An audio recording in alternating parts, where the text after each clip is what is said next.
So ito guys, panoorin natin itong batang nag-viral noon sa Facebook. Ito yung before and after na videos niya. Ang nadarama ng aking puso ay sandali ko'y And kakaiba yung kanyang boses kasi unique. Masarap pakinggan. Ikaw ang laging hanap-hanap sa gabi't araw. Ikaw ang nais ko sa tuwina ay natatanaw. Ikaw ang buhay at pag-ibig, wala nang ang iba. Meron siyang pagka basta malambing yung boses. Nag-iisa, di ko nais na mawalay ko.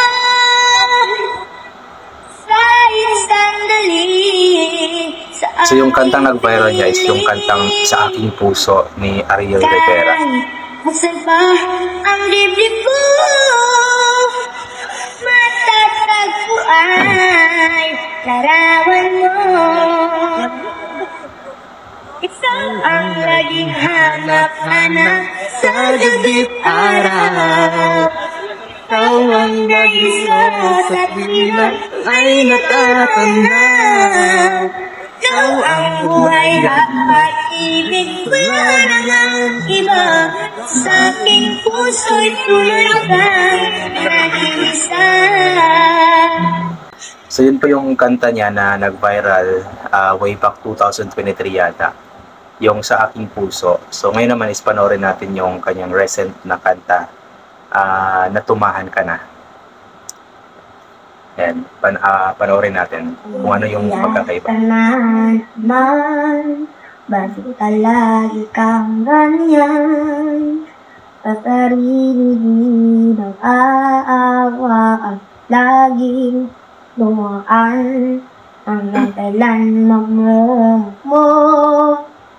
doon sa isang sulok. Hindi na ba magagawang kalimutan ang iyong pagsubok? Bakit di turuan So ano guys, medyo tumaba na siya. Ang puso'y magmahal muli nang maambat ang luha ng isang sawi. Narito ako para sa'yo upang ika'y ibigin ko. Sumandal ka sa'kin. Ang kakaiba talaga yung boses niya. Pag-ibig ko sa'yo. At ang iyong pagdadang sa puso ko'y tumatago. Ang pagdadalang hati ay di ko kayang maraw. Maaari bang umisinan sa kitagal na bangungot? Halika na at lunasan ko luhang umaagos. Bakit di turuan ang puso'y magmahal muli nang maambat ang luha ng isang sawi? Narito ako para sa'yo upang ika'y ibigin ko. Sumandal ka sa'kin nang madama pag-ibig ko sa'yo. Tumahal ka na. Pakiusap ko, siya ay kalimutan na. Tayo'y mag-umpisa, tayo lamang dalawa. Sa akin di ka na luluha pa. Bakit di turuan ang puso'y magmahal muli nang maambat ang luha ng isang sawi?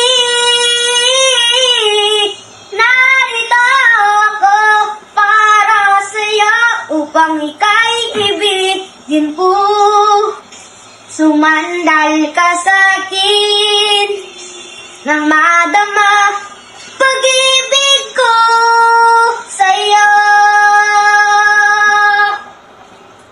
So yun na nga po guys, yung batang iyon ay si Ronnie San Juan Araujo Jr., taga Camarines Sur. So yung trending po niya na video is kuha po yun ng SK chairman sa kanilang barangay. I believe nagde-decorate yung SK that time sa maybe station or meron silang party or something na event. Then andun sila sila Ronnie at iba pang mga bata nangangaruling. And then since nakitaan nila ng napakagandang boses ang bata, kaya i-vinid yun ng SK chairman na si Rovic Lirio. So yun nga po, nag-trending nga po yung batang iyon na si Ronnie San Juan Araujo Jr.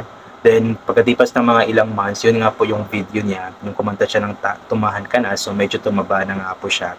So yun, napakaganda po ng kanyang boses, unique, meron siyang something sa kanyang boses na wala sa iba. Alam mo yung gumagawa siya ng another version of the song, kumbaga. So napakagaling ng bata, napaka-genuine din ng kanyang boses, inosente, ganoon po. So although medyo mas malaki yung pagkakaiba ng recent na kanta niya kumpara dun sa nag-trending niya, kasi yung nag-trending talaga niya is iba talaga kasi yun yung pinakauna na narinig natin sa kanya. Yung pangalawang kanta naman, although magaling pa din naman siya doon, andun pa din yung uniqueness ng kanyang boses, pero medyo medyo matamlay konti.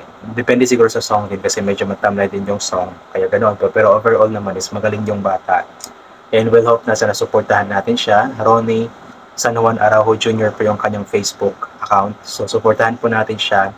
Na-chat ko na siya, sinabihan ko na mag-post siya ng mga kanta niya, pero baka busy pa siya sa kanyang pag-aaral. So abangan natin balang araw baka sakali mag-post siya at marinig natin ulit ang kanyang napakagandang boses. Ayan. So yun guys, hanggang dito na naman po itong gagawin ko na reaction video tungkol nga po sa batang si Ronnie San Juan Araujo Jr. mula sa Camarines Sur. So God bless po sa ating lahat. At uwalin po nating suportahan yung mga local talents natin, especially yung mga bata na may talento talaga pagdating sa pagkanta. So God bless po at bye-bye.